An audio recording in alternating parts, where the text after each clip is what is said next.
जैसे कि last class में हम लोग क्वेश्चंस कर रहे थे फोटो इलेक्ट्रिक आइंस्टाइन इक्वेशन पर, तो हम उसको कंटिन्यू करेंगे, कुछ क्वेश्चंस और करेंगे।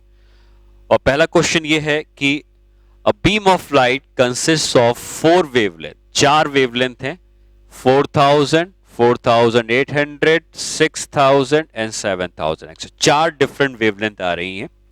The beam falls normally on area, इतने एरिया पर वो बीम गिरती है। Each light has same intensity, हर लाइट की इंटेंसिटी आपको दी है। Calculate the number of electrons emitted if each capable photon emits one electron, मतलब हर फोटोन एक इलेक्ट्रॉन निकाल सकता है अगर वो कैपेबल हो। कैपेबल का मतलब हमको पता है कि फोटोन के पास एनर्जी कम से कम थ्रेशोल्ड एनर्जी के बराबर होनी चाहिए या वर्क फंक्शन के बराबर होनी चाहिए, तभी इलेक्ट्रॉन निकलेगा। ठीक है, तो यहां पर एक जो इंटेंसिटी है इसको थोड़ा सा समझा जाए। इंटेंसिटी बेसिकली होती है कितनी एनर्जी स्ट्राइक करती है per unit area per unit time. ठीक है, एरिया एक्चुअली परपेंडिकुलर एरिया होता है जो हम लोग बाद में सीखेंगे। अभी फिलहाल समझिए इंटेंसिटी जो होती है ये होती है energy, total energy. Total energy कितनी टकराई divide by area into time. Number of photo electrons emits, number of electrons emitted यहां पे आप लिखेंगे पर सेकेंड, हर सेकेंड कितने इलेक्ट्रॉन्स एमिट होंगे एक सेकेंड। ठीक, तो अगर हमें एक सेकेंड में इलेक्ट्रॉन्स एमिटेड निकालना है तो टाइम को हम 1 सेकेंड स्टार्टिंग से कंसीडर करेंगे, और जो टाइम को 1 सेकेंड हम कंसीडर कर लेंगे तो हम इंटेंसिटी को अब सिर्फ एनर्जी डिवाइड बाय एरिया लिख सकते हैं। और इसका मतलब जो एनर्जी होगी, कौन सी एनर्जी, टोटल एनर्जी जो होगी वो इंटेंसिटी इंटू एरिया हो जाएगी। तो किसी भी एरिया पे जब एनर्जी गिर रही है तो इतनी टोटल एनर्जी गिरती है एक सेकेंड के टाइम इंटरवल पे। अब अगर हमें पता करना है कि नंबर ऑफ फोटॉन्स कितने हैं, ठीक है, कि कितने फोटॉन्स गिर रहे हैं, तो आप ये समझें कि कभी भी आपको नंबर ऑफ फोटॉन्स निकालने हैं तो जो नंबर ऑफ फोटॉन्स हम कभी भी निकालेंगे वो होगा टोटल एनर्जी कितनी टकराई डिवाइड बाय एक फोटॉन की कितनी एनर्जी है, इससे आपको नंबर ऑफ फोटॉन्स मिलेंगे। जैसे टोटल एनर्जी, टोटल कौन लेके आ रहा है, फोटॉन्स ही लेके आ रहे हैं, तो टोटल फोटॉन्स की कितनी एनर्जी थी डिवाइड बाय एक फोटॉन की कितनी एनर्जी थी, इसका जो रेशियो होगा ये नंबर ऑफ फोटॉन्स आपको दे देगा। और नंबर ऑफ फोटॉन्स जितने हैं उतने ही नंबर ऑफ इलेक्ट्रॉन्स होंगे। तो हमको टोटल एनर्जी पता है I इंटू ए, और फोटोन की एनर्जी इसलिए पता है क्योंकि फोटोन की वेवलेंथ पता है, तो हम फोटोन की एनर्जी निकाल सकते हैं। बट एक चीज चेक करनी है कि क्या वो फोटोन जो आ रहे हैं उनके पास एनर्जी थ्रेशोल्ड एनर्जी से ज्यादा है या नहीं है। तो वो पता करने के लिए आपको यहां पर एक इंफॉर्मेशन और दी होगी, और वो है मेटल का जो वर्क फंक्शन है ये 1.9 इलेक्ट्रॉन वोल्ट है। ये इंफॉर्मेशन दी होगी तभी आप आगे कर सकते हो। तो मेटल का वर्क फंक्शन 1.9 इलेक्ट्रॉन वोल्ट है, लेकिन जो फोटॉन्स आ रहे हैं उनके पास क्या इतनी एनर्जी है कि वो निकाल पाए या ना निकाल पाए, ये हमको कैलकुलेट करना पड़ेगा। तो ये कैसे कैलकुलेट करेंगे, हम हर फोटोन की एनर्जी कैलकुलेट करेंगे, और एनर्जी कैलकुलेट करने का फॉर्मूला है 12400 अपॉन वेवलेंथ। पहले की वेवलेंथ कितनी है 4000। ठीक, उसी तरह से दूसरे फोटोन की एनर्जी है 12400 अपॉन 4800। तीसरे फोटोन की एनर्जी है 12400 डिवाइड बाय कितना है 6000, और चौथे फोटोन की एनर्जी है 12400 डिवाइड बाय 7000। तो यहां से पहले आप तो फोटोन की एनर्जी निकालनी पड़ेगी, और जब हम इसकी एनर्जी निकालते हैं तो ये आती है 3.1 इलेक्ट्रॉन वोल्ट। जब इसकी एनर्जी निकालेंगे तो आएगा 2.58 इलेक्ट्रॉन वोल्ट। जब इसकी एनर्जी निकालेंगे तो आएगा 2.06 इलेक्ट्रॉन वोल्ट, और जब इसकी एनर्जी निकालेंगे तो आएगा 1.77 इलेक्ट्रॉन वोल्ट। तो सबसे पहले आपने चारों फोटोन की एनर्जी निकाल ली। अब चेक करेंगे कि क्या इनकी एनर्जी वर्क फंक्शन से ज्यादा है या नहीं है। तो वर्क फंक्शन 1.9 है, ये 1.9 से कम है, तो ये इलेक्ट्रॉन नहीं निकाल पाएगा। ये निकाल सकता है, ये निकाल सकता है, ये निकाल सकता है। तो पहले तो हमको ये पता चल गया कि कौन कौन इलेक्ट्रॉन निकाल सकता है। अब कितने इलेक्ट्रॉन्स निकलेंगे उसके लिए नंबर ऑफ फोटॉन्स पता चल जाएंगे, तो उतने ही नंबर ऑफ इलेक्ट्रॉन्स होंगे। और नंबर ऑफ फोटॉन्स कितने निकलेंगे, IA upon energy of photons. ठीक, तो अब हम क्या कहेंगे, number of photons is equal to I1 A upon E1, area सबका सेम है, plus I2 A upon E2 plus I3 A upon E3। I4 वाला नहीं लेंगे क्योंकि ये फोटोन इलेक्ट्रॉन को नहीं निकाल सकता है, ठीक है। इंटेंसिटी क्योंकि सब में सेम है तो I भी सब में सेम है, एरिया भी सब में सेम है, फोटोन की एनर्जी अलग अलग है। तो इंटेंसिटी कितनी दी थी हमको, इंटेंसिटी हमको दी है 1.5 into 10 to the power minus 3। Area कितना दिया था हमको, 10 to the power minus 4 metre square, और यहां पे आ जाएगा 1 अपॉन E1। E1 कितना है 3.1, E2 कितना है 2.58 और E3 कितना है 2.06। लेकिन यह ध्यान रखना कि ये जो नंबर ऑफ फोटॉन्स हम निकाल रहे हैं, इंटेंसिटी हमको SI यूनिट में दी है, तो हमको एनर्जी को भी SI यूनिट में कन्वर्ट करना पड़ेगा। ये एनर्जीज किस में है, इलेक्ट्रॉन वोल्ट में है, और इलेक्ट्रॉन वोल्ट की एनर्जी को अगर आप जूल में कन्वर्ट करते हो तो इन सारी एनर्जी को मल्टीप्लाई करना पड़ेगा किस फैक्टर से, 1.6 10 टू द पावर माइनस 90 से। तो ये सारी एनर्जीज इस फैक्टर से मल्टीप्लाई होंगी, और जब इसको हम कैलकुलेट करते हैं तो ये आता है 1.12 इंटू 10 टू द पावर 12। ठीक, ये नंबर ऑफ फोटॉन्स हैं तो उतने ही नंबर ऑफ इलेक्ट्रॉन्स हो जाएंगे, 1.12 into 10 to the power 12 electrons per second, इतने इलेक्ट्रॉन्स लिबरेट होंगे। तो इस क्वेश्चन से हमने ये सीखा कि पहले हमें कैलकुलेट करना होगा कि हर फोटोन की एनर्जी कितनी है, चेक करना होगा कि वर्क फंक्शन से ज्यादा है या नहीं है। वर्क फंक्शन से जब ज्यादा होगा तभी इलेक्ट्रॉन निकाल सकता है, और फिर हमने देखा कि कौन कौन इलेक्ट्रॉन को निकाल सकता है, तो ये 3 इलेक्ट्रॉन को निकाल सकते हैं। और नंबर ऑफ फोटॉन्स आपको कभी भी कैलकुलेट करना है तो ये फॉर्मूला याद रख सकते हो, I upon energy of photon. हाँ, ये एनर्जी ऑफ फोटोन आप जूल में लोगे क्योंकि इंटेंसिटी आपको SI यूनिट में दी हुई थी।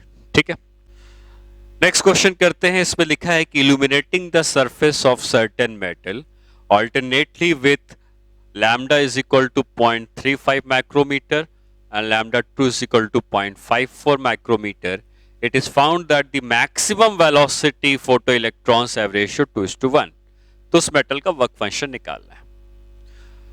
तो क्योंकि वर्क फंक्शन निकालना है तो हम वर्क फंक्शन वाला रिलेशन यूज करते हैं, E is equal to W plus K max। ठीक है, तो E is equal to W plus K max मतलब फोटोन की जब एनर्जी E1 थी तो उस इलेक्ट्रॉन की काइनेटिक एनर्जी इतनी थी तो वेलोसिटी इतनी हो गई, और दूसरे फोटोन की एनर्जी इतनी थी तो उसके पास काइनेटिक एनर्जी इतनी हो गई। हमको वेलोसिटी का रेशियो दिया हुआ है तो हम वेलोसिटी को एक साइड ले आएंगे। एक साइड लाने का मतलब हम यहां से लिखेंगे half mv1 square is equal to E1 minus W and half mv2 square is equal to E2 minus W, ऐसा लिख सकते हैं। फिर हम इन दोनों को डिवाइड कर देंगे। जब इसको डिवाइड करेंगे तो आ जाएगा V1 बाई V2 का whole square is equal to E1 minus W by E2 minus W, ये लिख सकते हैं। ठीक है, V1 बाई V2 का होल स्क्वायर आपको दिया है 2:1, तो ये हो जाएगा 2 बाई 1 का whole square is equal to E1 minus W divide by E2 minus W। ठीक है, ये 4 होगा, क्रॉस मल्टीप्लाई करते हैं तो 4E2 minus 4W is equal to E1 minus W। यहां से W की वैल्यू कितनी आ जाएगी, ये 3W बचेगा, ये बचेगा 4E2 माइनस E1 बाई 3। ठीक है, अब ये E2 और E1 कैसे निकलेगा, 4 टाइम्स ऑफ वेवलेंथ पता है 0.35 माइक्रोमीटर, तो 0.35 माइक्रोमीटर मतलब 0.35 इंटू 10 की पावर माइनस 6। अब इसको हम लिखेंगे 3500 एंगस्ट्रॉम, क्योंकि 10 की पावर माइनस 10 करेंगे तो 3500 हो जाएगा। उसी तरीके से ये हो जाएगा कितना, 5400 एंगस्ट्रॉम। और एक बार एंगस्ट्रॉम मिल गया तो एनर्जी और एंगस्ट्रॉम में रिलेशन पता है। अगर हमको लैम्डा और एनर्जी जो रिलेशन था वो क्या था, वो रिलेशन हम लोगों ने पहले जो पढ़ा था वो था energy is equal to 12400 upon lambda in angstrom. ठीक है, तो हमें लैम्डा एंगस्ट्रॉम में पता है, ये 3 मैंने बाहर निकाल लिया तो ये होगा 12400 डिवाइडेड बाई कितना लैम्डा है पहले वाले का 3500 प्लस 12400 बाई दूसरे वाले का लैम्डा कितना है 5400। कैलकुलेशन के बाद आपको रिजल्ट मिलेगा 5.64 इलेक्ट्रॉन वोल्ट। ये इसका वर्क फंक्शन हो जाएगा। ठीक है, तो इस तरीके से हम लोग न्यूमेरिकल प्रॉब्लम जो है इस रिलेशन के ऊपर कर सकते हैं। अब जो अगला पार्ट हम लोग करेंगे वो होगा कि फोटॉन्स जब किसी सरफेस पे टकराते हैं तो टकराने से वो फोर्स एक्सर्ट करते हैं, तो वो कितना फोर्स एक्सर्ट करते हैं इसके बारे में हम लोग पढ़ते हैं। ठीक है, अब हमें ये पढ़ना है कि फोटॉन्स मतलब लाइट ऑफ इंटेंसिटी I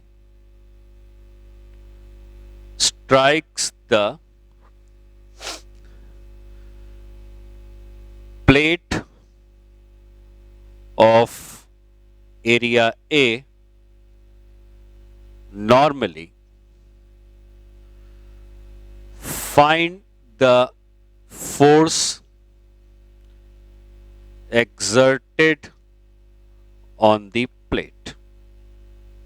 ठीक है, तो कहने का ये मतलब है कि ये एक प्लेट है और इसमें फोटॉन्स या लाइट आती है और इसके ऊपर टकराती है और इसके टकराने से कितने इलेक्ट्रॉन्स कितने फोर्स इसके ऊपर एक्सर्ट होगा।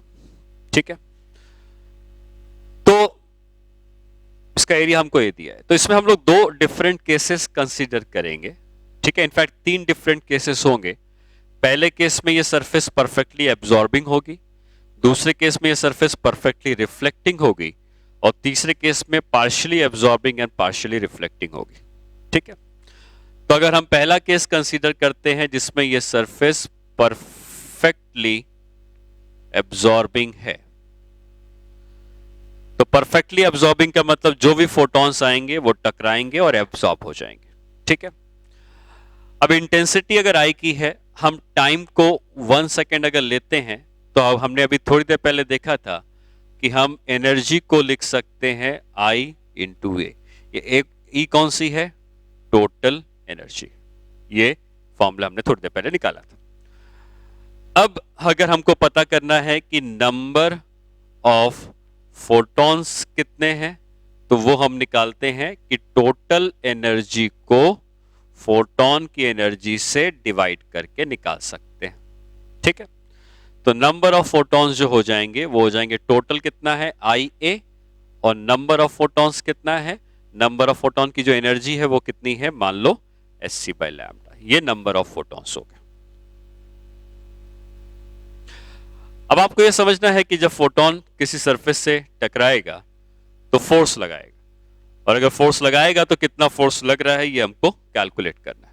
ठीक है, तो हम पहले ये देखते हैं कि फोटॉन जब सरफेस से टकराता है तो फोर्स लगाता क्यों है। तो एक्चुअली ये फोटॉन जो है वो मोमेंटम लेके आ रहे हैं। हमने डी ब्रॉय लॉ में पढ़ा था कि फोटॉन के पास मोमेंटम होता है और फोटॉन के पास कितना मोमेंटम होता है, मोमेंटम ऑफ फोटॉन। हमने इसका फॉर्मूला पढ़ा था P = h/λ। ठीक है, तो ये सारे फोटॉन P का मोमेंटम लेके आ रहे हैं और टकराने के बाद एब्जॉर्ब हो जा रहे हैं, मतलब एब्जॉर्ब होने के बाद उनका मोमेंटम कितना हो गया, 0 हो गया।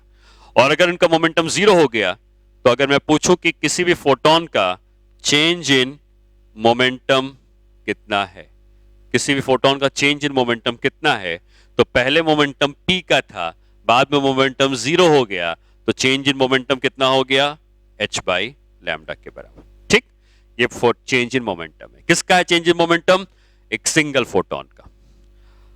टोटल चेंज इन मोमेंटम कितना है अगर ये पूछा जाए, तो टोटल चेंज इन मोमेंटम जो है, जिसको मान लो मैं डेल्टा P कहता हूं, ये हो जाएगा n इंटू एक सिंगल फोटॉन का चेंज इन मोमेंटम। एक सिंगल फोटॉन का चेंज इन मोमेंटम इतना है और टोटल नंबर ऑफ फोटॉन्स अगर इतने आ रहे थे तो टोटल चेंज इन मोमेंटम इतना होगा। हर फोटॉन टकरा के रुक जा रहा है तो हर फोटॉन इतना मोमेंटम लेके आया, हर फोटॉन का मोमेंटम इतने से बदल गया, और अगर टोटल चेंज इन मोमेंटम पता करना है तो इतने n नंबर ऑफ फोटॉन्स ऐसा कर रहे हैं तो टोटल चेंज इन मोमेंटम इतना हो गया, ठीक। और टोटल चेंज इन मोमेंटम की वैल्यू हम लिख देंगे कैपिटल N, जो नंबर ऑफ फोटॉन्स है वो है I A lambda by H into c multiplied by H by lambda, तो H lambda lambda cancel, total change in momentum कितना आ गया I A by c. Time हमने कितना लिया था स्टार्टिंग में 1 सेकेंड, और आपको पता है न्यूटन का सेकेंड लॉ कहता है कि फोर्स जो होता है वो rate of change in momentum होता है, और इतना मोमेंटम अगर 1 सेकेंड में चेंज हो रहा है इसका मतलब जो फोर्स लगेगा उसका क्या रिजल्ट आता है I A बाई सी। तो इतना फोर्स उस सरफेस के ऊपर फोटॉन्स लगाते हैं, ठीक है।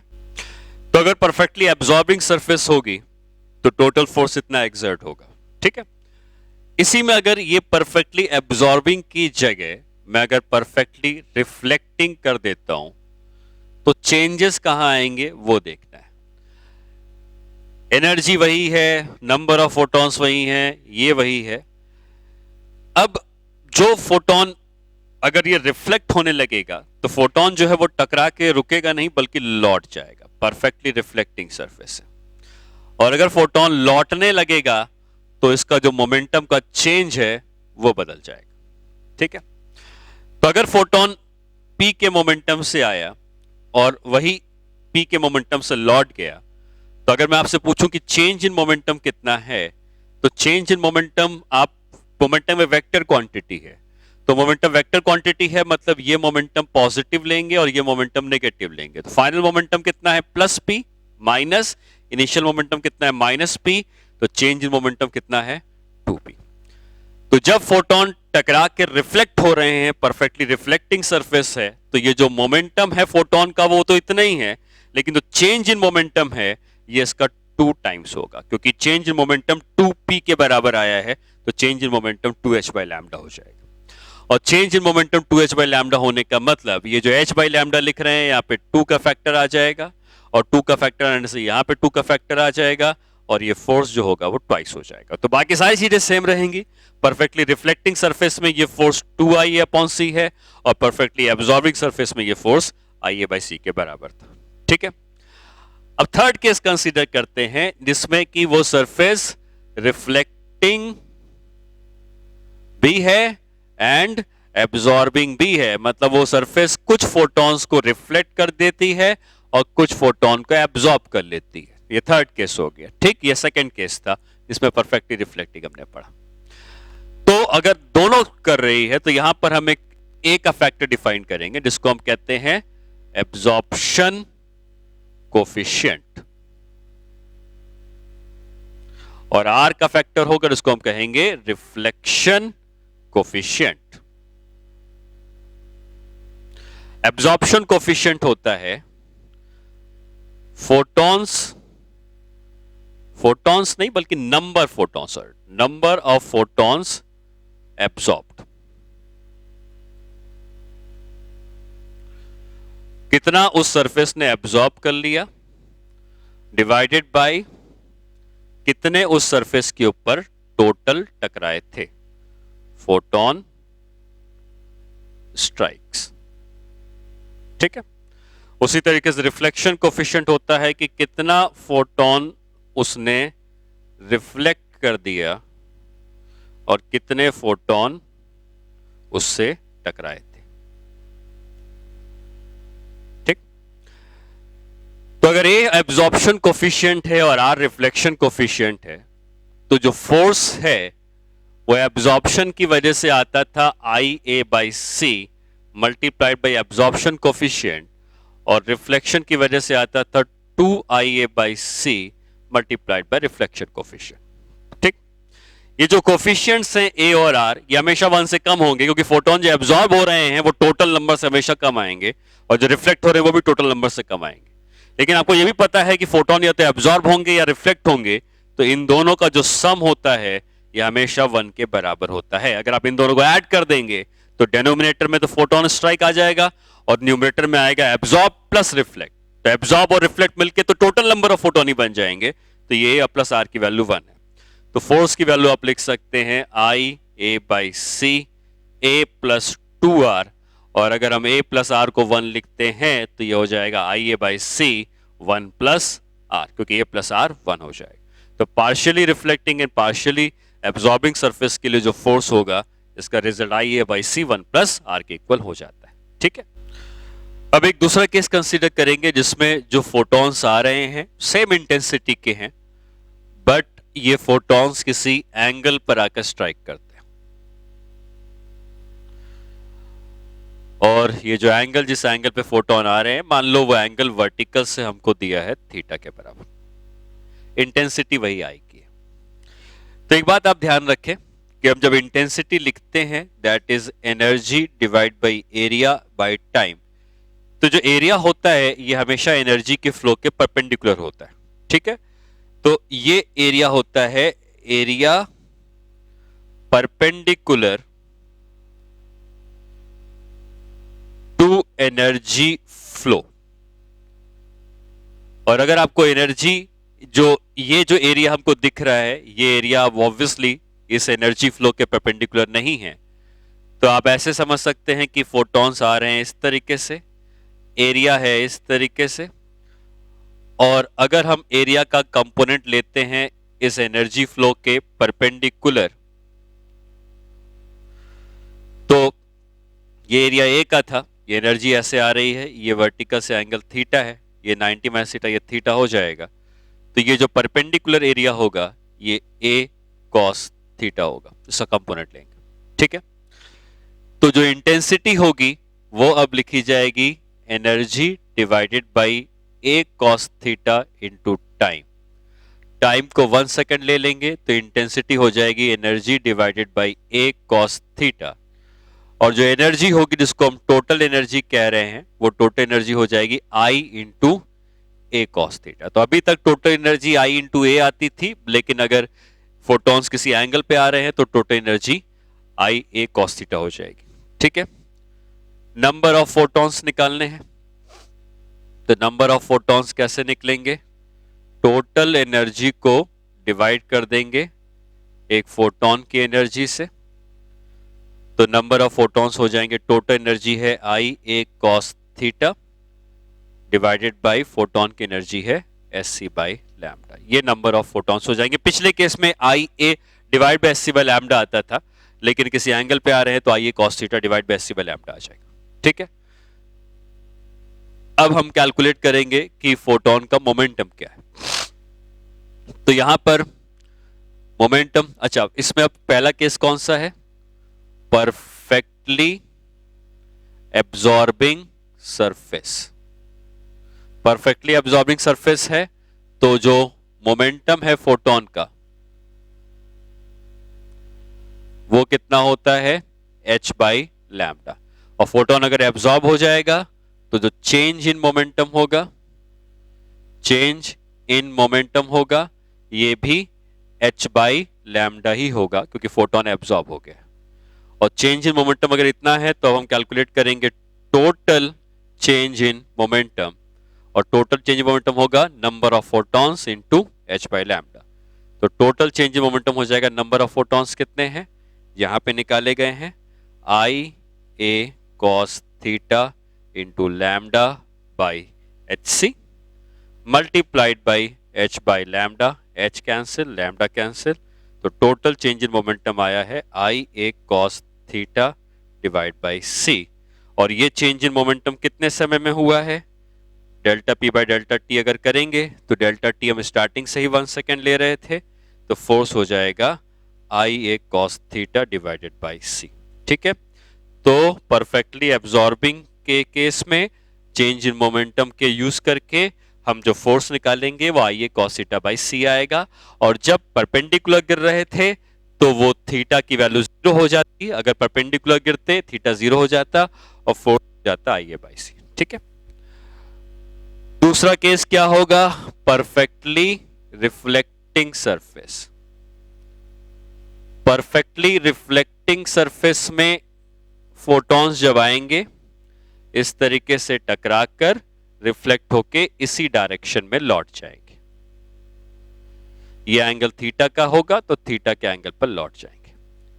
अब ये जो फोटॉन्स आ रहे हैं इनका मोमेंटम p का है, अगर हम इस P को दो कंपोनेंट्स में डिवाइड कर लें, ये एंगल थीटा तो ये एंगल भी थीटा होगा, तो इस तरफ का कंपोनेंट P cos थीटा हो जाएगा और इस तरफ का कंपोनेंट P sin थीटा हो जाएगा। ठीक है, उसी तरीके से ये मोमेंटम जब लौट रहा है तो P के मोमेंटम से लौट रहा है, अगेन हम इसके कंपोनेंट लेंगे, ये एंगल थीटा है, ये एंगल भी थीटा, तो इस तरफ का कंपोनेंट P cos थीटा हो जाएगा और इस तरफ का कंपोनेंट P sin थीटा हो जाएगा। ठीक है, तो मोमेंटम का चेंज होने का मतलब होता है कि या तो वैल्यू चेंज हो जाए या डायरेक्शन चेंज हो जाए।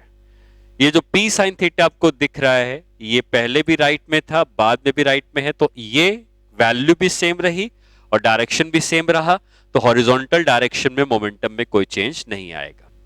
लेकिन वर्टिकल डायरेक्शन में मोमेंटम P cos थीटा से नीचे था, अब P cos थीटा से ऊपर हो गया, तो ये वैल्यू हम लोग पॉजिटिव लेंगे और ये वैल्यू हम लोग नेगेटिव लेंगे। और मैं अगर पूछूं कि चेंज इन मोमेंटम कितना है, तो चेंज इन मोमेंटम हो जाएगा कितना, P cos थीटा ये फाइनल माइनस इनिशियल कितना है, माइनस P cos थीटा, तो जो टोटल चेंज इन मोमेंटम होगा वो टोटल 2P cos थीटा का होगा। किसका, एक फोटोन का। ठीक है, अब हमें सिमिलरली निकालना होगा total change in momentum. Total change in momentum का मतलब n नंबर ऑफ फोटॉन्स थे और सबका मोमेंटम कितने से बदला है, 2P cos थीटा से। जहां पे P कितना है, P हमको पता है मोमेंटम का फोटोन का जो फॉर्मूला होता है वो h बाई लैम्डा होता है। ये मोमेंटम फोटोन के मोमेंटम का फॉर्मूला है। तो हम यहाँ पे कह सकते हैं n वही है जो पिछले केस में निकाला गया था, I a cos theta into lambda by H C multiplied by 2, P की वैल्यू है h by lambda into cos theta. ठीक है, तो ये h कैंसिल, लैम्डा कैंसिल, कितना हो जाएगा, I a cos square theta by C. अब ये चेंज इन मोमेंटम कितने समय में हुआ है, 1 सेकंड में हुआ है। इसका मतलब जो फोर्स है जो delta P by delta T आता है, ये हो जाएगा कितना, इतना ही, क्योंकि टाइम 1 सेकेंड है, तो I a cos square theta by C. ठीक है, सॉरी 2 का फैक्टर था, 2 का फैक्टर भी यहां लिखा जाएगा। तो इस केस में जो फोर्स आ रहा है वो आ रहा है 2I a cos square theta by C. ये फोर्स तब होगा जब फोटोन किसी एंगल पे टकराते हैं। ठीक है, अच्छा, अब जो पहला केस था अगर हम उसमें कंसीडर करते हैं, तो फोटोन अगर इस डायरेक्शन पे आ रहे थे तो मोमेंटम का चेंज भी इसी डायरेक्शन में था, तो जो फोर्स लगा था एब्जॉर्प्शन के केस में वो इस तरफ लगा था। ठीक है, यहां पे अगर हम आते हैं तो हॉरिजॉन्टल में मोमेंटम में कोई चेंज नहीं आया, सारा चेंज वर्टिकल में आया है। तो इस प्लेट के ऊपर जो फोटोन ने फोर्स लगाया होगा F2 का, जिसकी वैल्यू इतनी आई है, वो इस डायरेक्शन में हो जाएगी। ठीक है, तो F1 का फोर्स फोटोन के डायरेक्शन में था, F2 का force perpendicular to the plate था। अब अगर हम थर्ड केस कंसीडर करते हैं, जो यहां पे सरफेस एब्जॉर्बिंग भी है एंड रिफ्लेक्टिंग भी है, जहां पे एब्जॉर्प्शन कोफिशिएंट और रिफ्लेक्शन कोफिशिएंट पता है, तो अब F1 जो होगा, जो एब्जॉर्प्शन की वजह से आएगा, उसकी वैल्यू हमने निकाली थी I a cos theta by C, लेकिन स्मॉल a से मल्टीप्लाई हो जाएगा, और F2 का फोर्स जो रिफ्लेक्शन की वजह से आएगा, ये हो जाएगा I a cos square theta by C, और ये रिफ्लेक्शन कोफिशिएंट की वजह से आएगा। ठीक है, लेकिन हमको ये भी पता है कि जो एब्जॉर्प्शन से फोर्स आया था वो इस तरफ आया था, और जो रिफ्लेक्शन से फोर्स आया था वो इस तरफ आया था, और इन दोनों के बीच में एंगल थीटा है। तो अगर मैं आपसे पूछूं कि नेट फोर्स कितना लगेगा जब दोनों होंगे, तो नेट फोर्स आप वेक्टर एडिशन से निकालेंगे, जो होगा F1 square plus F2 square plus 2F1 F2 cos theta. जहां पर F1 एब्जॉर्प्शन वाला इतना था, सिर्फ परफेक्टली एब्जॉर्बिंग था तो इतना था, अगर पार्शियली एब्जॉर्बिंग है तो a स्मॉल a मल्टीप्लाइड, उसी तरीके से परफेक्टली रिफ्लेक्शन में इतना था, पार्शियली रिफ्लेक्टिंग है तो इतना, और F1 F2 में F1 एब्जॉर्ब वाला, जब फोटोन इधर आ रहे थे तो एब्जॉर्प्शन वाला इधर था, रिफ्लेक्ट हो रहे थे, रिफ्लेक्शन वाला इधर था, नेट फोर्स, इन दोनों को वेक्टर ऐड करके निकल जाएगा। ठीक है, तो इस तरीके से आपको ये फोर्सेस के रिजल्ट्स याद रखने हैं कि किस तरीके की सरफेस है, फोटॉन्स किस एंगल पे आ रहे हैं, और ये सारे रिजल्ट्स हमने डिराइव किए हैं, निकाले हैं, बट आपको इनके रिजल्ट्स आपको याद रखने होंगे। ठीक है, ठीक है, तो आज की क्लास में हम लोगों ने फोटो इलेक्ट्रिक इफेक्ट में फोटॉन्स ने कितना फोर्स लगाया है सरफेस में, इसके बारे में हमने पढ़ा है। ठीक है, जो नेक्स्ट क्लास होगी इसमें हम लोग नेक्स्ट पार्ट में मूव करेंगे, और नेक्स्ट पार्ट में मूव करने का मतलब अब जो नेक्स्ट चैप्टर है जो एक्सरे है, इसको हम लोग नेक्स्ट क्लास में पढ़ेंगे। ठीक है।